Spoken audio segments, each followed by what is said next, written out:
Coming up on DC News Now, early voting underway in the district for the upcoming council primary. We ask voters what issues are important to them as they cast their ballot. Plus, millions on the roads and in the air heading home after the long holiday weekend. A look at the residual effects from the severe weather. Severe storms are long gone, but we'll let you know when a few showers might try to roll across the region. Then we're continuing to price check essential goods at grocery stores around the DMV. We're stretching your dollar up and down the aisles. And one man's incredible journey coming to an end in the district. A cross-country walk to raise money for fallen and wounded soldiers. You're watching the station covering all of the DMV. This is DC News Now. Thank you for joining us on this Tuesday for DC News Now at 4. I'm Mark Hall. And I'm Tosin Fakile. We'll get to those top stories in just a few, but we start off with our weather today. Those storms moving out overnight, sunshine returning to the DMV. And Tosin, let's take a look outside right now at the National Cathedral. You can see the clouds are rolling back in. I know. That's what Damon was saying earlier. Let's head over to him now. Meteorologist Damon Matson joins us with the first look at the forecast. Damon, those clouds rolling back in, should we be concerned? I don't know. I don't think any concern is needed here. We are definitely looking a lot better than this time yesterday when that threat for severe weather was building. We do not have anything of the sort here on this late Tuesday afternoon now, but we do have some spotty showers in the mix with some of those clouds out there. These showers have bubbled up over the last couple of hours this afternoon, but they fizzle out pretty quickly, and they're also progressing along to the east at a pretty quick clip. So some parts of the region seeing some very brief, very quick rainfall. That includes Silver Spring up just to the north from the National Mall here in DC. We have a shower overhead, but that is continuing to move out to the east and weaken. And then as we look back to the west across portions of Virginia, a little shower there in northern portions of Prince William County, right along the I-95 corridor, back toward Middleburg and Haymarket, and then out across the Blue Ridge Mountains as well. We have some of those showers just taking shape, but moving on within about 15 to 30 minutes. So we will continue to have to deal with this spotty shower activity at least up until we get towards sunset. By about 8 o'clock, anything that's out there should start to fizzle away completely. And then we're back to quiet as we head into the overnight hours. But are we looking at more activity, potentially a few storms on your Wednesday? We'll have a full look at your forecast coming up here in just a bit. All right, Damon, thank you. With DC News Now is your local election headquarters. Early voting in DC began Sunday, and some voters are heading to the polls to cast their ballots ahead of next Tuesday's primary election. And on this primary, there are 4 city council wards that are up: Ward 2, 4, 7, and 8, and 1 at-large seat. DC News Now's political and government reporter Leonard N. Fleming is outside one of the polling locations. Leonard, what are you hearing that people are most concerned about? Early voters tell me that they have many concerns going into this primary election season in D.C., among them the lack of affordable housing, as well as solutions for the homeless problem and efforts to fight crime in the district. Let's go to video right now. For day 2 of early voting didn't attract large crowds to polling places around the district, but those who came out to vote Tuesday say they were driven to cast their ballots early because of issues they see in their community, like crime and homelessness. Voters tell me they want to send a message to their city council candidates to hear their concerns. Michelle Davis says she's not happy with the way city officials deal with these issues. It's just sad. Like I said, the crime, the streets, the homeless. I'm not used to this. I'm not used to being here in Washington, D.C., the nation's capital, and seeing all this going on. You know? And it have to get better.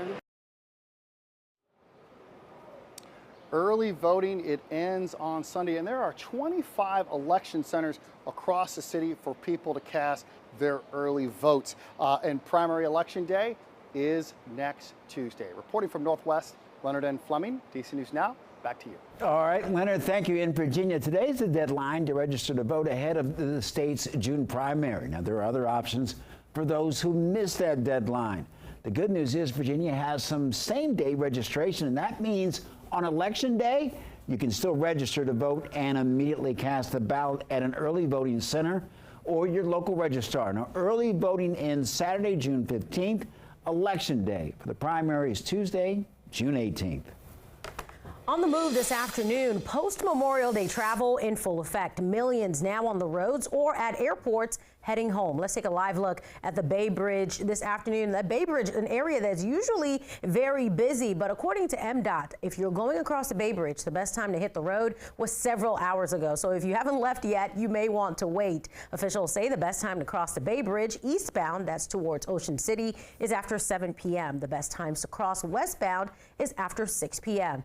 A busy day for flyers as well. Hundreds of passengers with canceled or delayed flights from yesterday now making their way to their destination. On Friday, TSA says it screened the most passengers in its 22-year history. Nearly 3 million people went through security checkpoints nationwide. Today's travel heavily affected by those delays and cancellations because of severe weather across the country.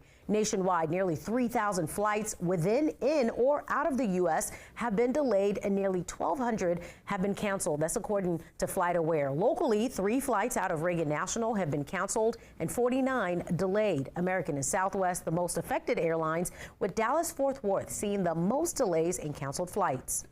New today, Montgomery County Public Schools reaching a settlement in a lawsuit against former principal Joe Beidelman. The suit was filed by a teacher who worked under him.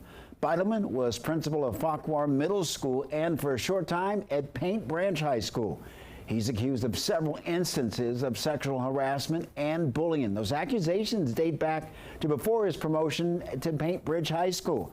A report from Montgomery County's Office of the Inspector General found the school system has not done enough to thoroughly investigate employee misconduct. In a statement to DC News Now, the plaintiff's attorney, Jerry Hyatt, says his client, quote, hopes that the new changes in policy will prevent future teachers and staff from having to suffer what she went through. With the kickoff of summer season, some people may be heading to campgrounds and recreational vehicles soon. RVs became especially popular when COVID felt so confining. But as Stephen Cohen tells us, after that RV boom, we've seen a spike in camper theft, and a pair of local entrepreneurs are determined to put an end to it. Ever since the pandemic, when folks weren't tied down to the office, there's been a rush to get outdoors. It was hard to find a camping spot. We were actually stuck in Withfield, Virginia. We couldn't go anywhere because COVID hit. Patty Allen from Florida has been camping since she was a Girl Scout. She preceded what became the biggest camping boom in American history. You had, most RV manufacturers were back ordering RVs for months, if not even more. And it was just a record surge in camping across the United States. And with that surge came camper thefts, with more than 67,000 thefts nationwide last year alone. They've got locks you can put on your hitch where nobody can hitch up to it. You realize how vulnerable all these campers are as you travel across the country. I mean, literally all it takes is someone to pull a truck back, hook up the RV, and drive it off. Concerned about theft, Karen Schaufeld and Cato teamed up to invent a patented tamper-proof lock hardened with premium cast steel to help campers protect their RVs, and it is now carried in Camper World and Tractor Supply retailers under the Altor brand. It really is exciting when you create something that's never been done before and that people said couldn't be done. So if you decide to join the camping craze, just be sure you've taken all the precautions to protect your RV. Reporting from Brunswick, Stephen Cohen, DC News Now. Stephen, thank you. Over to Virginia. With the future of skill games still in doubt, lawmakers say they're continuing to work toward a solution. The games are turned off for now, but some lawmakers remain confident that they'll be legalized in the not-too-distant future. State Senator Bryce Reeves, who's been a strong supporter of the skill games, says that he and members of the General Assembly are having discussions with the governor's office to try and reach an agreement on legislation to legalize the popular games often found in convenience stores and gas stations. Reeves says that he hopes lawmakers can reach an agreement soon to help struggling small businesses. You know, it's an ugly process. It doesn't happen overnight, but I know their bills show up every day. And they have employees and they have families to feed. They have to put away estimated quarterly taxes. They have to sign the front side of a paycheck. I do that as well in my own business. And I can't imagine knowing that the rug was pulled out from under them. Reeves said that he hopes a bill can be passed and signed into law in time for the games to start being legal on July 1st. All right, well, many of us enjoy a nice walk, and very few people can say they've traveled as much by foot as a Michigan man. DC News Now's Dave Lavaud joins us from the U.S. Capitol, where this man has just wrapped up an incredible journey. Right, Dave? Oh, and what a journey it was indeed, Mark and Tosin.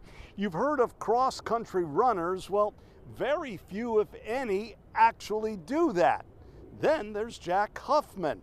He's a cross-country walker, literally. And as you said, he wrapped up his amazing journey here just about 30 minutes ago. We caught up with Huffman earlier today as he made his way through Arlington, Virginia.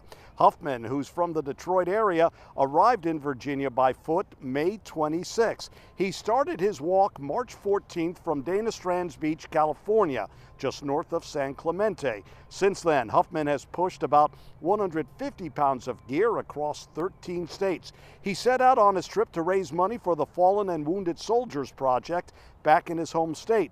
The journey not only helps those in the military, but also Huffman. I was overweight, unhappy, unhealthy, and just decided to make, that positive change. And within a few months, I lost like 50 pounds, and I was in good enough shape. I had always wanted to walk across America.